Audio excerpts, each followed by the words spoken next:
uNgizwe Mchunu uveze-ke ukujabula kwakhe ngokuthi-ke umphathi wesiteshi somsakazelo womphakathi-ke Ukhozi FM-ke uSibonga Ngcobo-ke ukuthi-ke wesula-ke esikhundleni sakhe, kumbe-ke usulile esikhundleni sakhe. Uzokhumbula ukuthi-ke lokhu kuzwakale kakhulu-ke namhlanje-ke phakathi-ke nosuku around 12 emini ukuthi-ke umphathi wesiteshi somsakazelo womphakathi-ke ukhethe ukusula esikhundleni sakhe. Ngizwe Mchunu-ke ekhuluma-ke noKing Zoso-ke ubese veza ukuthi uyaqala ngqa nje nokujabulela ukuthi-ke kunomuntu osulayo esikhundleni. Esho ukuthi-ke hey, lo muntu wake wangicindezela ngeke ngezwa kunzima. Ngiyaqala nje ngqa ukuthi-ke ngijabulela ukuthi-ke unomuntu-ke osulayo emsebenzini. Akuze la inkulumo yakhe-ke noKing Zoso.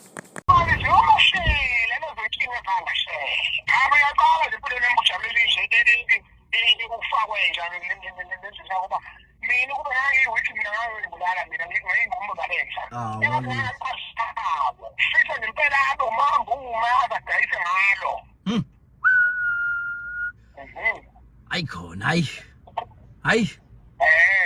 bakhala ngqo hayi umfowabo uthele lamantshisi ofethu aliphose endlini kayisho ofethu nawe uthi uzamela abantu ababo ngizamela abantu ababo